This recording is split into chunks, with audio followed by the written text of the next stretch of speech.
Hello everyone and welcome to Camping with Lenny. Today we're going to talk about how to choose the right campsite. Location, location, location. That is the key to find the somewhat perfect campsite for your next trip. There's a lot of rules, a lot of food for thoughts, rule of thumbs to find a proper campsite. But if you're the first timer, it's kind of hard to find one frankly, you're not going to have the experience to find a proper campsite. So in this episode, we're going to be talking about my rule of thumbs that to find a proper campsite for your first camping trip. So let's start with something simple. If you are in Ontario and you are going to a provincial park or any state park, some parks will have a map. The map will tell you what locations the sites are, where is it close to the amenities like bathrooms, comfort stations, the washrooms, laundry, you name it. Everything's going to be there. So you have to do your proper homework to find out what locations or how far you want to walk to those kind of amenities. Some sites as well too will have photos of the site. That will help you to determine, do you want a canopy of trees covering your site, or do you want an open air site? So that will help you determine which one you want, right? The other one that I do want to let you know as well too is talk to your friends who's been camping before. Talk to people who's been to those parks before. Maybe they'll give you an insight that, hey, go to site number 5 because it's close enough to the bathrooms that it's easy walk, but it's far enough that you won't hear anybody. Or you go to site number 10, it's private, but there's an open air, there's a lot of suns coming in, but not enough shades. Those kind of things. So you can utilize your friends and family to tell you where to go as well. That's a very good insight, especially if that park that you're thinking about going, you know someone already been there. So let's go through the exercise of looking for a site for your first time by yourself using photos from the site itself. So first thing that I look for on a site is the level or the gradients of the site itself. In the photo itself, it can give you an idea if the site itself is in a hill, for example, a little tiny bump in the hill, or in the valley, or it's sort of a divot down a bit, right? That will determine if it rains, the water will collect a bit, right? Like a puddle, or if the site itself is it's up in the hill but there's no shade, it's going to be super sunny during the day and it's going to be really hot. Right, so you have to keep an eye on that one. Personally, I look for level as much as possible. Right, so to determine the levelness is where the road meets your site. If the site is like gradient going down a bit from the road, right, that will tell you that the site itself is going downwards, but there's a good chance the water will pool. Right, if the road and the site is slightly elevated, like there's a ramp going up, that means the site is actually elevated upwards. So personally for me, I try to find a happy medium in between, straight as possible from the road. Right, if it's going to be slightly up or below, I look at where the fire pit is located, or potentially where the fire pit is. That will tell you if the fire pit is actually very low compared to the other ground. This means the water can pool there.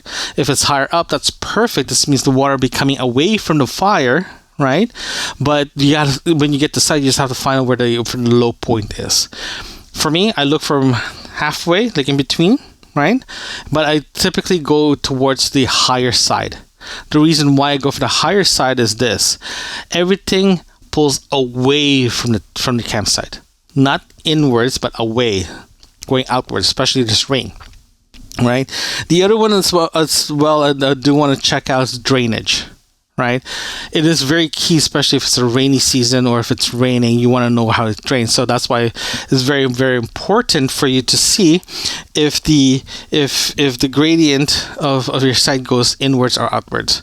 If it goes inwards, there's a good chance it will pool, right? And it's going to be very hard to dry, especially during the spring or fall or late or early spring when you go camping at that time, or late fall, late fall, early fall, the water will pull in, and it's going to be hard for you to have that dried up. So I usually go for the highest one as much as possible, and start looking at the potential drainage of water, especially if it's rains, right? The other one as well that I want to check, that I do check out in the photos, if it's there, is how the trees covers the site.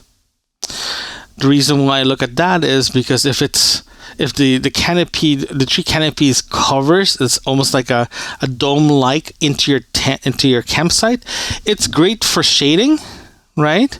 But it has a tendency to collect wind. The wind, it becomes almost like a wind tunnel filter, so it gets really cold in that area. You can have a massive temperature change between an open area versus a covered area, right? The reason why I also want to look at that as well too is how open is it. I like to find something in between, covered in the side but open in the middle. The reason why I want to see that is because of the potential rain. Because remember, you are outdoors and you don't know when it's going to rain. If it does rain, you want the whole site to be dry, right? And also, I do want to see sun as well too. Just again, the drier it is, it's going to be less mosquitoes, less buggies, right? If it's going to be very damp and wet, there's going to be a lot of mosquitoes, a lot of bugs, a lot of things that you just don't want to deal with, especially if you're planning to camp more than 2 nights, right? So that's why I made sure that I look for sites that's covered in the sides. Again, gives a little bit of shading just in case it gets really hot, but open in the middle just to help keep everything dry and sunny at the same time too. If you are planning to camp with like solar panels or anything like that, like a Jackery, like what I have, I do require sun to charge my batteries. That would be nice, but this will also work as well too if you have a rechargeable battery pack that needs sunlight to charge, right? That will be perfect for you as well too, because that will it will help you charge your device, your battery bank, so you can charge your device. So just keep that in mind as well too. The other one I do want to check as well too is the locations of the facilities, like washrooms, bathrooms, laundry. If you're planning to be there more than a week, those kind of things.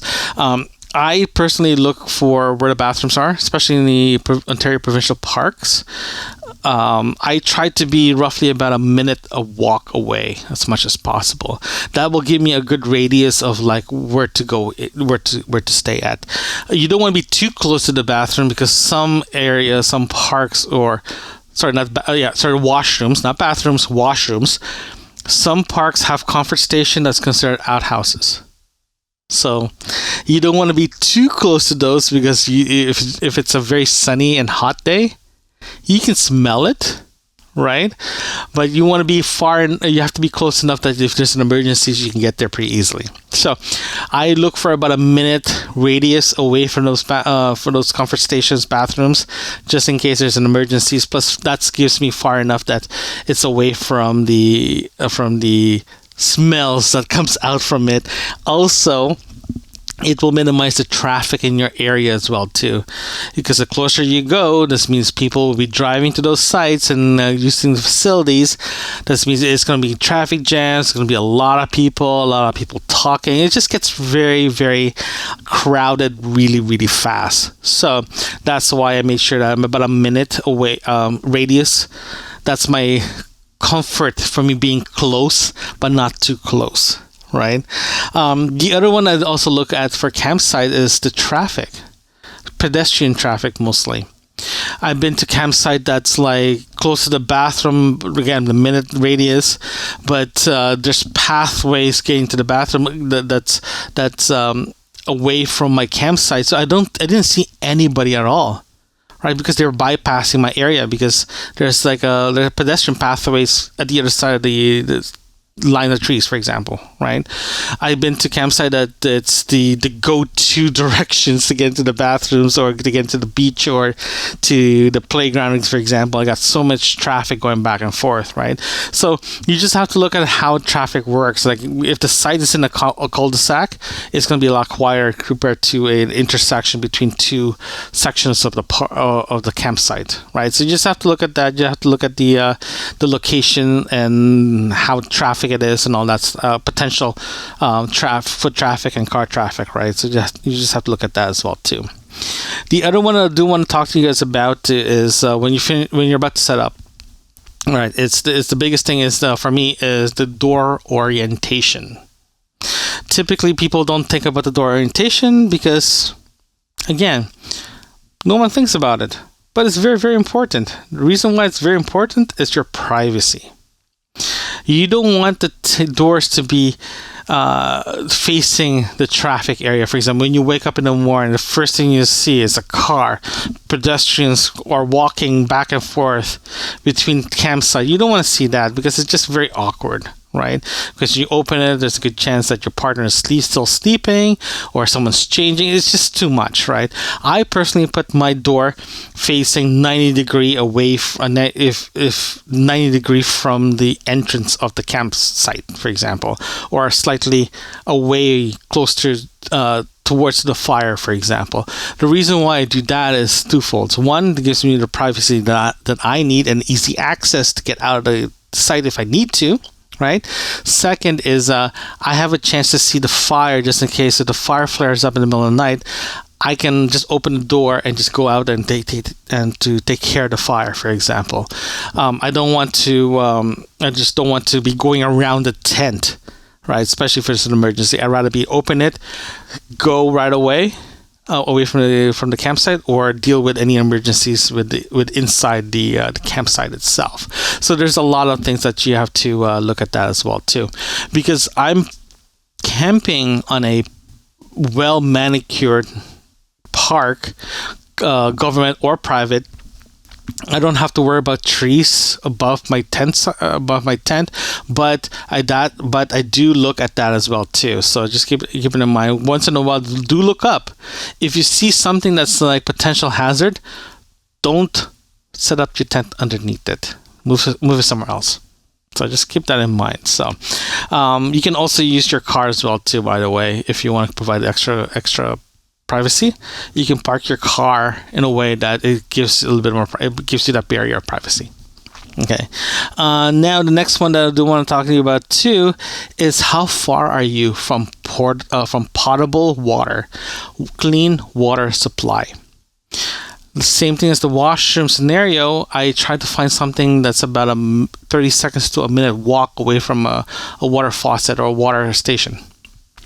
Reason why I do that is like you don't have to walk too far with your bucket for water or for your jug of water. It's easy just to walk there, grab it, walk back, right? Typically, the water faucet is usually where people migrate to, especially before and after meals. That's where everyone goes to, and on top of that too, depending on the type of water collection area, like how the water's been drained, how water gets drained to the ground or anything like that can be a very mosquito infected area. So that's why you just have to be careful how far you get there, because it will migrate to your site if it gets really, really wet.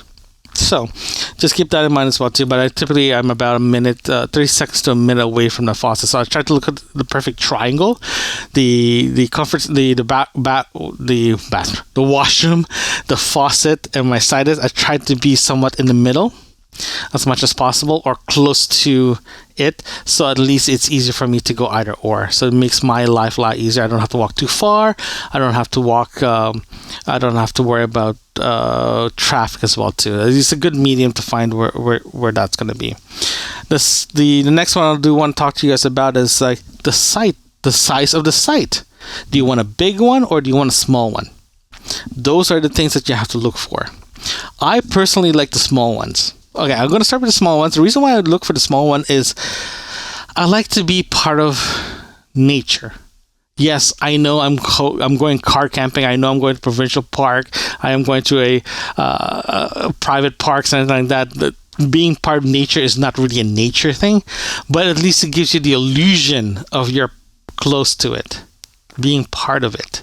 And also the smaller ones give you the give you additive privacy, right? But you do have to consider a few things. One is is it gonna fit is the site gonna fit the people that you're planning to bring with your camp? If you're by yourself, it's perfect, right? You just have to make sure it fits your tent and your car and other things. If you're in a couple or with friends or family, having a small site can be a problematic because it can be very tight. So just be aware of that. The other one as well too is the booking portion of it. You can get the site itself can be booked very, very fast because again, it is small site. It's more secluded. It's usually stuck in a corner, right? And usually those sites get booked really fast, right? But the good news is that site itself can be very quiet. It can be very, very quiet because you have this site that's like covered with trees because you're tucked in the corner and no one's around you, right? So it's very, very quiet. So it's a very good thing too. So again, you just have to look at your preference if you want full canopy or non-canopy trees and all that stuff. But it can be very, very quiet as well too. And on top of that too, no one bothers you because sometimes it's so small that people think it's nothing there.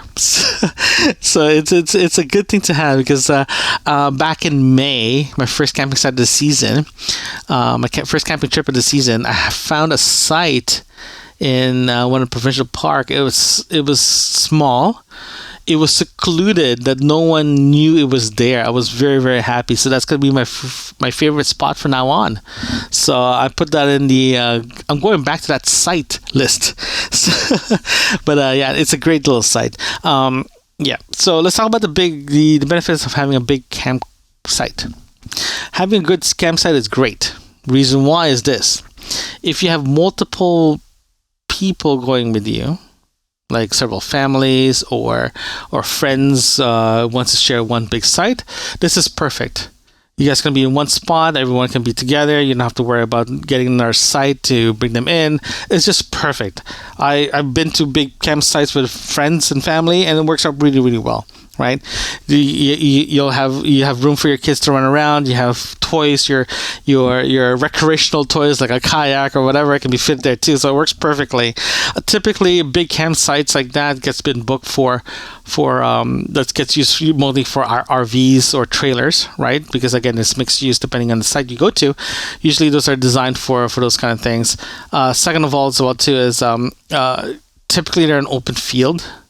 Usually it's been considered part of an open field, so your privacy will go down significantly, right? Because everything is open, everyone can see everything, so just be aware of that. So also it can get crowded because if that site becomes your main site that everyone will be going to, it can get crowded. So if you're good with that, you're all good, right? And also it's usually those things are pretty close to the amenities. So if you're the bathrooms, the potable water faucet, it's pretty close to those. So it's great for big families. You don't have to walk too far. So I've used the big one and small ones, small sites. I usually try to find something in between. If my wifey and myself go, or two or another couple will go, there's four of us, I usually find that kind of site. If it's a bigger event like friends and family, like lots of us, then I have a tendency to go to a bigger ones because again, it's easy to fit a lot of people there. What I've done before is get a big one and a medium small one, just to spread out the locations of the tent to give a little bit more privacy. So those are the things that the big ones versus small ones campsites. One thing that I do want to touch upon is the stuff to avoid. Like I mentioned before, look for sites that is not heavily trafficked, because that will ruin your experience, because you'll hear cars, you'll hear people, you'll just hear a lot of things that you try to get away from, right? So look at the location of your campsite. Make sure you avoid big, heavily trafficked area. That includes pedestrian as well too. Plus, that will help. If you avoid those, it will help your privacy as well too, and the quietness of your site. The other one as well too that I mentioned before is keep an eye on the drainage situation of your area. I know it's kind of hard to determine that from a picture, but use like I mentioned before, use the road as a starting point. If your site is below the road, it goes down from the road, this means there's a good chance it'll be draining away into the middle of the park. If it's up high, the water will be draining away from the site itself, so it will give you a better indication that the site can be very, very dry, especially during the rainy season, during the rainy times, and will dry up faster. And look at the canopy as well too. Some photos of your site should have a wide enough angle that you can see what's above it, right? And if the site itself is doing a good job, notifying the user if it's considered partial covered or fully covered, it should tell you there too. So just keep on that as well too.